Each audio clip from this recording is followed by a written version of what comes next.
ಅಂಜನಾದ್ರಿ ಬೆಟ್ಟ ನೋಡೋದು ಬಂದ ನಿಮಗೆಲ್ಲರಿಗೂ ಧನ್ಯವಾದ. ನೋಡಿ, ಈ ವಿಡಿಯೋದಲ್ಲಿ ನೋಡ್ತಾ ಇದ್ರೆ ತುಂಬ ಬೇಜಾರಾಗುತ್ತೆ. ಯಾಕಪ್ಪ ಅಂದರೆ ಒಬ್ಬರು ಹತ್ತೋದಕ್ಕಾಗಲಿ ಕಿಳಿಯೋದಕ್ಕಾಗಲಿ ತುಂಬ ಇಕ್ಕಟ್ಟಿನ ಜಾಗ ಅಂಜನಾದ್ರಿ ಬೆಟ್ಟ. ನಮ್ಮ ಹಿಂದೂ ದೇವಸ್ಥಾನ ಅಂದಕ್ಕೆ ಖುಷಿಯಿಂದ ಹೇಳ್ಕೋಬೇಕೋ ಇಲ್ಲ ದುಃಖದಿಂದ ಹೇಳ್ಕೋಬೇಕೋ ಗೊತ್ತಾಗ್ತಾ ಇಲ್ಲ. ಈ ಸರ್ಕಾರ ಏನು ಮಾಡ್ತಾ ಇದೆ ಅನ್ನೋದೇ ಗೊತ್ತಾಗ್ತಾ ಇಲ್ಲ. ಏನು ಮಾಡೋಕ್ಕಾಗಲ್ಲ. ನಾವು ಕೂಡ ಬೆಟ್ಟ ಹತ್ತಿ ಮೇಲ್ಗಡೆ ವಾತಾವರಣ ನೋಡೋಣ ಅಂತ ಮೇಲ್ಗಡೆ ಹೋದರೆ ಎಷ್ಟು ಚಂದ ಉಂಟು ಮಾರಾಯ.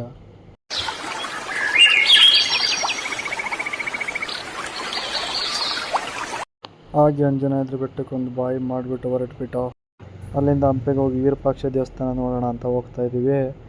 ಅಲ್ಲಿ ಬೋಟಲ್ಲಿ ಹೋಗಬೇಕು ಅಂದರು. ಬೋಟಲ್ಲಿ ಹೋಗೋಣ ಅಂತ ಹೋದರೆ 50 ರೂಪಾಯಿ ಕೇಳ್ತಾರೆ. 5 ಅಡಿ ದಾಟಿದರೆ ಹಂಪಿ ವಿರೂಪಾಕ್ಷ ದೇವಸ್ಥಾನ ಇದೆ. ಅದಕ್ಕೆ 50 ರೂಪಾಯಿ ಕೇಳಿದ್ರು ಒಬ್ಬೊಬ್ಬರಿಗೆ.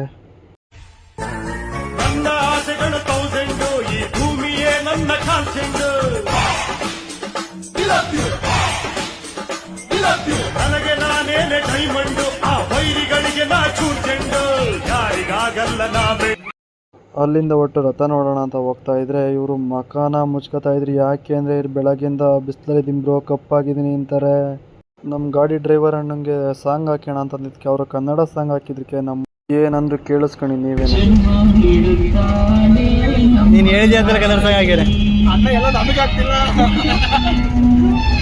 ತಿಂದ್ಬಿಟ್ಟು ಮನೇಲಿ ಬೇರೆ ಏನ್ ಕೆಲಸ ಇರಲ್ಲ. ಇಲ್ಲಿ ಬಂದು ನಿಂತ್ಕೊಂಡು ಹೋಗೋ ಬರೋರ್ನೆಲ್ಲ ತರಲೆ ಮಾಡ್ಕೊಂಡು ಪೋಸ್ ಕೊಡ್ತಿರ್ತಾರೆ ಬಡ್ಡಿ.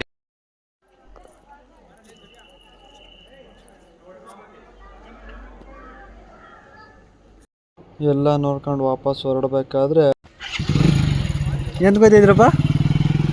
ಎಂತ ಕೊಯ್ತಿದ್ರ? ಫ್ರೀಜ್ ಎಂತಪ್ಪ ಕೊಡ್ತಾರಂತ ತಿನ್ನಕ್ಕೆ.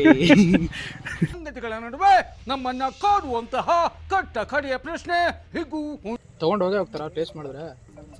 ಹೌದಾ? ಎಂತ ಬ್ರೋ ಅದು ಯಾವ್ದೇ ಖುಷಿ ಅಂತ ಬ್ರೋ ಅಂತ ಒಂದು ದುಡ್ಡಿಲ್ಲ ಬ್ರೋ. ಯಾಕೆ ಟೇಸ್ಟ್ ಮಾಡಿದೆ? ಕೊಟ್ಟರೆ ತಗೊಂಡೋಗ್ತೀನಿ.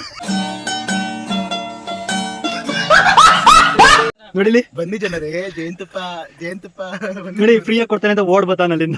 ಏನಂತ ನನ್ನ ಮಕ್ಳು ಇರ್ಬೇಕಾದ್ರೆ ಎಲ್ಲಿ ಉದ್ದಾರ ಆಯ್ತಾರೆ ಇವರು. ಅಣ್ಣ ಇವನು ಅಲ್ಲಿಂದ ಬರೀ ತಿಂದೋಕ್ ಬಂದಣ್ಣ, ಕೊಡ್ಬೇಡ ಕಣ ಅಣ್ಣ, ಬರೀ ತಿಂದೋಕ್ ಬಂದಂಗ ಕಣ. ಇದನ್ನೆಲ್ಲ ಕಣ್ಣಿಂದ ನೋಡಿ ಕಂಗಾಲ ಆಗ್ಬಿಟ್ಟಿದೀನಿ. ಬೇಕಣ್ಣ ಈ ಲೋಪರ್ ನನ್ ಮಗನ್ ತಲೆ